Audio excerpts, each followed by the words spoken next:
Hi everybody, welcome to the QB School. I am JT O'Sullivan. Today, Matthew Stafford, the Rams. Oh no, here we go. Let's get it going. Welcome to the QB School.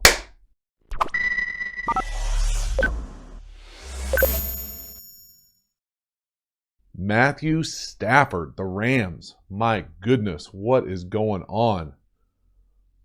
Sack, fumble, big wit. Whew. What is happening here? Well, like most of these videos, if you enjoy the channel, you probably realize that it is a multiple things. Right here, Matthew Stafford, sure.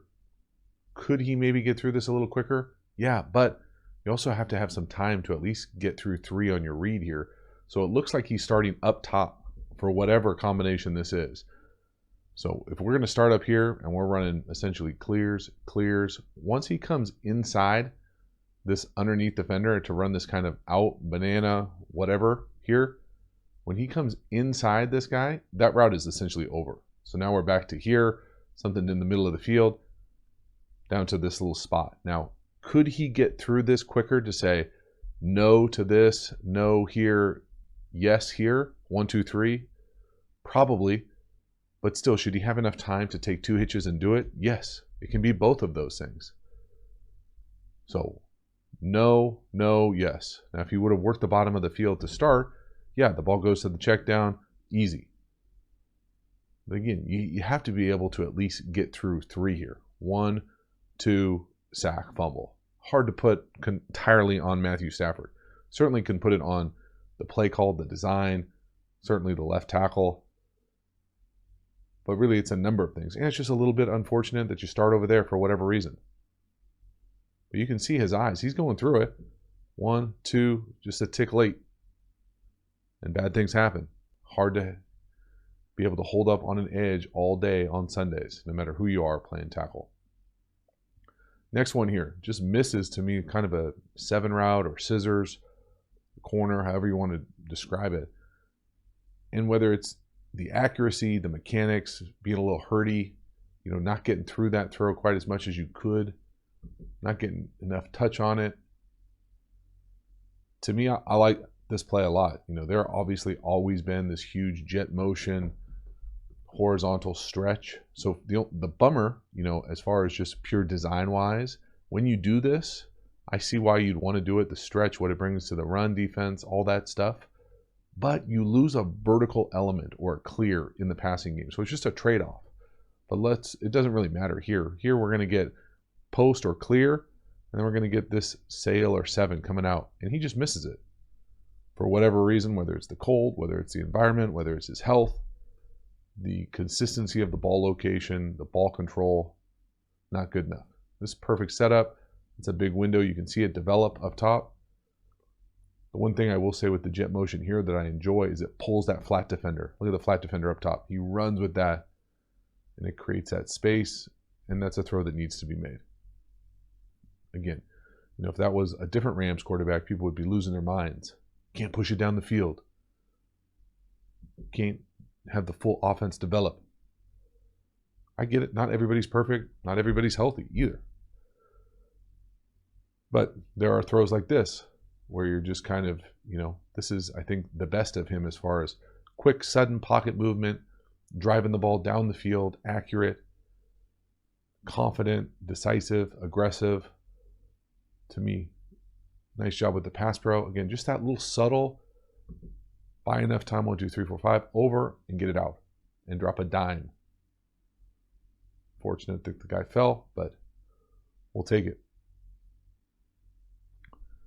Coverage-wise here, this it's one of those things where, for me, so much of the NFL is based on matchups, who you guys have, what your health is, what your opponent's trying to do. When you get a guy who technically, when you have multiple guys who you consider guys or dudes that defenses need to pay attention to, whoever it is, however they decide to do it, if they are going to double someone, so whether it's double the stars or some iteration of brackets, whatever it is, when you know you're playing against teams like this, it's essentially 0 to everybody else. This is 0. This probably, to me, is 0 up top here, meaning those guys are just on their islands. They're on their own. So when you have to know where Cup is, and they have so much focus on what he's trying to do, especially in certain down and distance. Really, this is just a big boy post right here over the top with nobody in the middle of the field. It looks like there are guys back there, but if you understand what they're trying to do defensively, they're really not paying any attention to this post. And you can see it play out. Bracket, look at those safeties, drive those inside receivers to both sides, and it's like zero with leverage. So it's an outstanding call, great design, good decision. Love the pocket mechanics. So far in this game, it's just been consistency. And not just the quarterback, the pass protection. But man, that's beautiful right there. Just that little subtle pocket movement to buy enough time, up, over, and then drive the ball with accuracy, deep downfield. Really nice. I think this is what, when you're able to do this, I think people want it done all the time. And right here, we got a little 3rd and 1, and it's just not quite the same for whatever reason. Little in developing here at the bottom of the screen with Beckham. Looks like he tries to go work the right to the shallow, to that bender or wrap in, however you want to say, from the backside, basic. But he's just going right to left, and this is a throw he should make. No, no, yes. And again, I'm not going to make excuses for it. It's not an easy throw to wrap it around this guy right here. So to me, it's so much of playing on Sundays is anticipation, consistently being able to, you're not throwing it here, right? It's not this window. You're wrapping it past this guy. So yes, he has to beat his guy, but you as a quarterback have to manipulate this to be able to throw it with him, with the idea that he's going to move this way and you're going to throw it where he is, but it will be there. There's a lot of trust there. So how those things develop when you get new guys in the room, new guys in the system, just misses them. This is a throw, many, many guys in the league you would hope to make. Everybody in the league would hope to make. It doesn't mean it's easy. You can see how you're throwing through windows, through guys that are opening, understanding the concepts. But down the tracks, that far behind somebody, just feels like it's harder than it should be. But that's there. It's not wide open, but it's open. Now, 3rd and 1, make the argument maybe if you don't love it right there, you just scramble and go get a 1st down, but geez, that's a throw he's going to think he should make all the time, and he probably should. Halftime, you dig the channel and you haven't already, please subscribe, hit the bell, get the notifications. It lets you know when we go live, when we put out new content. I certainly appreciate the support for the channel. Then if you want even more Quarterback School content, check out the Quarterback School Patreon community, the quarterback courses. The links are in the description. I appreciate it. Let's keep this video going. Right here, we get a little stick nod. Come back to the back, running a little Texas or angle from the backfield. Love this play. Love Matthew Stafford's eyes here. Watch his eyes. Go left to right to left. No, no. Look off. Yes. Tight window. Again, left, right with his eyes. Back, rip it. Decisive, accurate. Put it right on the body. Catch, touchdown. Now, what is the read on this normally? When I think stick nod, I think a couple of different things. First of all, I think we're reading the middle of the linebacker types. So you're usually going to have that stick nod run by the number 3. So he's going to come up, fake like he's running that stick, and then run either a wrap or out the back. That's kind of the stick nod part. It's usually paired with a loop or reverse arrow where he's going to run like he's running a fake out and then come in here and replace that stick nod. So if you work the right, you read it 1 to 2. If the mic were to go this way, there's a couple different ways you can do it. Many teams run it with a slop, which is usually a slant till you can't, and then you're out. Or if down in the red zone, you can really run it anything here like a clear or a go, and then run it with the back out the backfield coming into that space. So at the end of the day, you're reading this guy. He can't be right. He works this way at all. You come back, work the back. He doesn't. You should be able to go 1 to your stick nod, either across the safety's face or off the back 5. If that's not there, it gets muddy. You got the loop coming back underneath. So let's play it out a handful of different ways. Just look at the mic.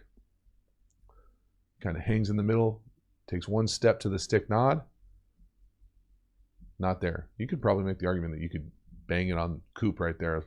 Low, protect him. If it wasn't there, you can see the loop up top coming back in by the number 2 receiver.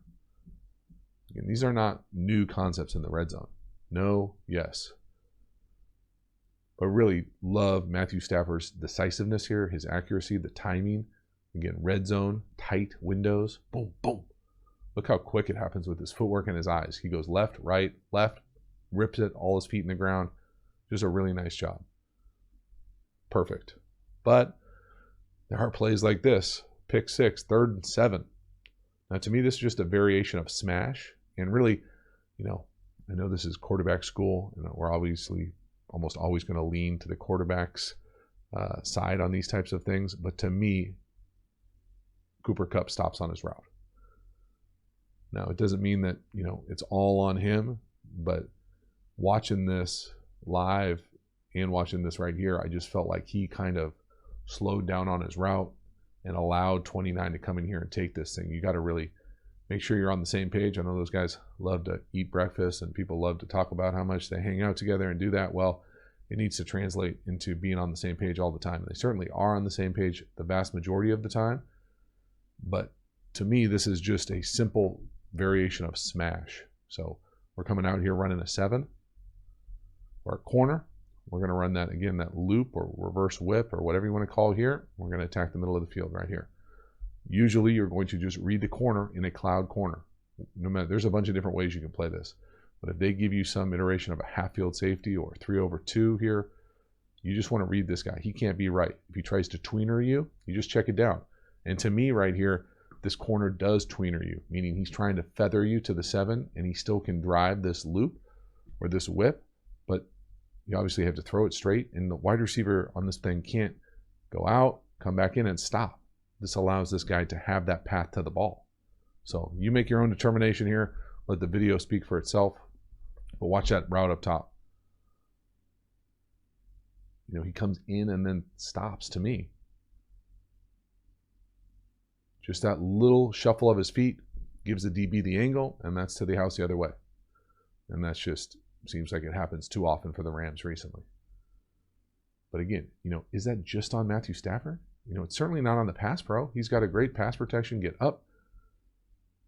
Will favor 3/4. But those are two guys that have been on the same page for a long time this year. And to see that kind of stuff happen just, got to be frustrating. But then he's able to come back here and make throws like this, and you just kind of shake your head, even as you watch these highlights or watch it back in the All-22. It's a beautiful throw. Big width's in his lap. And there's nothing easy about this throw. Look at his base. No heel click, no panic, double move on a sluggo, all his cleats in the ground, and that is a dime. Can't get through the throw. It's really a thing of beauty. Again, this comes back to being able to see and understand coverage. What's going on here? Are they doubling Coop in the slot down here to the bottom? It sure feels like they are. 31 looks like he's sitting on it, driving that slot. Beckham just runs right by him, one-on-one on the outside. If they're going to do that, those two guys need to be on the same side all the time. I will say, just this route down here from Beckham, when he's able to come out of this slant, so there, the sluggo, there it is right there. The part to really pay attention to is, look at him drive. So he sells the slant, and then he puts his head down and drives.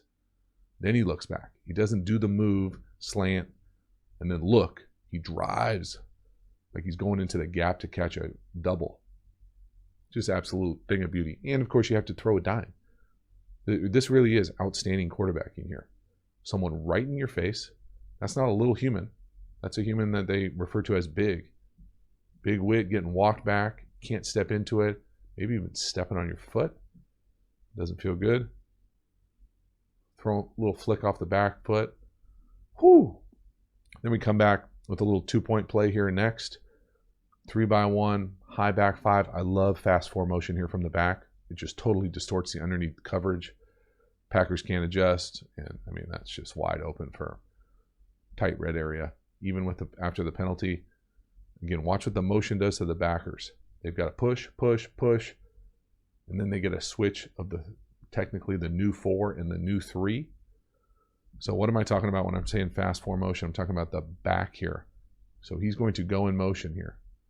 Now, there's different rules on how you can handle this defensively. And this is not defensive school, linebacker school. But you can basically, everybody moves over, pushes these zones, or someone just runs with them in man. which is the easiest, but easy to get picked off too. But the layers here that I like are we get the fast form motion, then we're up into the post and we're coming back. So really, you know, what is the 2 becomes the 4 or the 3.5, depending on what linebacker spot you're playing on. So you really got to be locked in with your coverage here. Just a really nice call here. This type of red zone, obviously defensive malfunction as well helps. But look what it does. See all these guys pushing over? There's significant confusion. When's the ball snapped? So he becomes, he's the 4th eligible there. He's the 3rd eligible there. Now he's the 2. And then he eventually gets totally outside everybody. That just puts a lot of stress on the defense. And you're basically giving Beckham an opportunity to win a one-on-one down here to the bottom. So one-on-one, what do? Don't like it, come back. They blow the underneath coverage. High back 5. Talk about that a bunch on this channel. Just a high ball, the back 5 of the end zone. Look left. No panic. Boom. Perfect. So that is a wrap. Matthew Stafford, obviously not playing quite as well as he would like, and or the Rams would like, probably for that matter, but there are still these sparkle plays that I think once they finally put it together, whether it's his health, whether it's new faces, all those pieces, man, the potential is still there. Lots to be excited about. Let me know what you thought of the video. I will see you next time. Have a good one.